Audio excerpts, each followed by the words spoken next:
Performance measurement and evaluation हम शुरू कर रहे हैं। सबसे पहली चीज़ जो हमें समझनी है वो ये है कि परफॉर्मेंस मेजरमेंट होता क्या है। तो उन्होंने कहा परफॉर्मेंस मेजरमेंट का मतलब है कि आपको परफॉर्मेंस जो हुई थी, जो कंपनी ने परफॉर्म किया, उसको मेजर करना चाहते हो। ठीक है, हम मेजर करेंगे। फिर इन्होंने कहा कि ऑर्गेनाइजेशन के स्ट्रक्चर एक होता है, एंटरप्रेन्योरियल स्ट्रक्चर होता है, फंक्शनल स्ट्रक्चर होता है, डिविजनल स्ट्रक्चर होता है, मैट्रिक्स होता है। मतलब एंटरप्रेन्योरियल स्ट्रक्चर का मतलब होता है कि एक ही बंदा है, वही बंदा मैनेज कर रहा है, वही बंदा सब कुछ कर रहा है, वो एंटरप्रेन्योरियल स्ट्रक्चर होता है। फंक्शनल का मतलब क्या होता है, हमने फंक्शंस के बेस पे कौन सा प्रोडक्शन, एक प्रोडक्शन का फंक्शन होता है, ऑपरेशन का होता है, और आपका मार्केटिंग का होता है, फाइनेंस का होता है। अलग अलग फंक्शन के लिए अलग अलग डिपार्टमेंट बना दिए, अलग अलग अपना काम करते रहेंगे, हमें उसके बेसिस पे चल जाएगा। अच्छा ठीक है। इसके बाद हमने कहा डिवीजन ऑर्गेनाइजेशन स्ट्रक्चर कैसा होता है, जहाँ पर हमने कहा कि मेरे डिवीजन जो बन गया, प्रोडक्ट के बेस पे हमने डिवीजन बना दिए।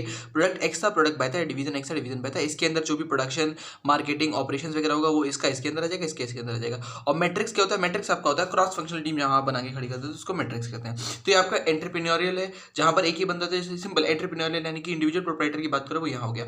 फंक्शंस के अंदर हमने कहा अलग अलग फंक्शंस होते हैं, फंक्शन के हमने हेड बना दिए। अब मान लो 4 प्रोडक्ट्स मैन्युफैक्चर होते हैं, लेकिन प्रोडक्शन फंक्शन हमारा एक ही है, तो प्रोडक्शन फंक्शन के अंदर चारों के चारों आ जाएंगे, हम एक प्रोडक्शन फंक्शन बोलेंगे उसको।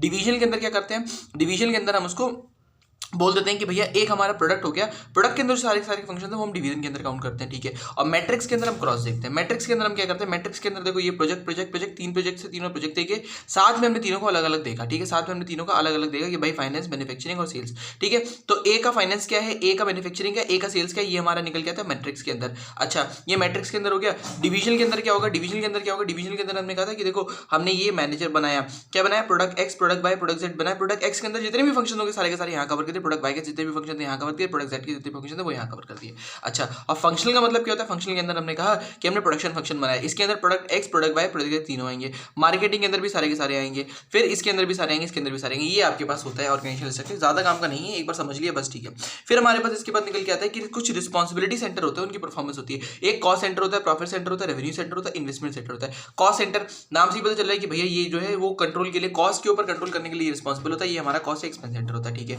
रेवेन्यू सेंटर ये इसकी रिस्पॉन्सिबिलिटी होती है कि भैया रेवेन्यू फ्रॉम ऑपरेशन जो निकल के आएगा उसकी जिम्मेदारी ये रखेगा। प्रॉफिट सेंटर रेवेन्यू और कॉस्ट के बीच में जो डिफरेंस है, दोनों के ऊपर कंट्रोल रखने का जो काम है वो प्रॉफिट सेंटर करेगा। इन्वेस्टमेंट सेंटर हमें कितना इन्वेस्टमेंट करना है मशीनरी के अंदर, कितना एसेट्स आपका डिप्लॉय होना चाहिए, एम्प्लॉय होना चाहिए, वो सारे सारे इन्वेस्टमेंट सेंटर देखता है। ठीक है, ठीक है।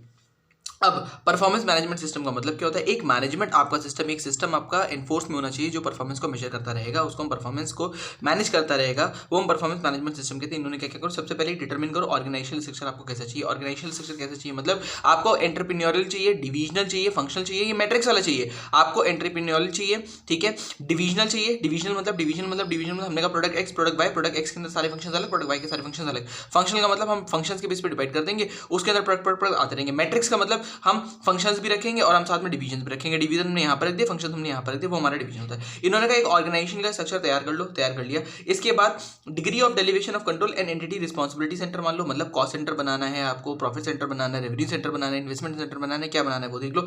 फिर परफॉर्मेंस मेजरमेंट कैसे करोगे, यानी कि सबसे पहले हमने ऑर्गेनाइजेशन का स्ट्रक्चर चूज किया, फिर हमने कहा ऑर्गेनाइजेशन स्ट्रक्चर चूज करने के बाद कि हम रिस्पांसिबिलिटी सेंटर कौन सा कैसे रखने वाले हैं, फिर हम परफॉर्मेंस को कैसे मेजर करेंगे। मेजर करने के आपके पास आगे निकल के आएगा कि एक फिनिशियल मेजर होता है और एक नॉन फिनिशियल होता है, आप कैसे मेजर करने वाले हो।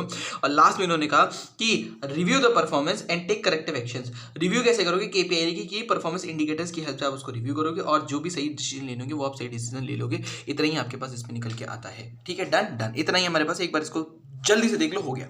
चलो अगला।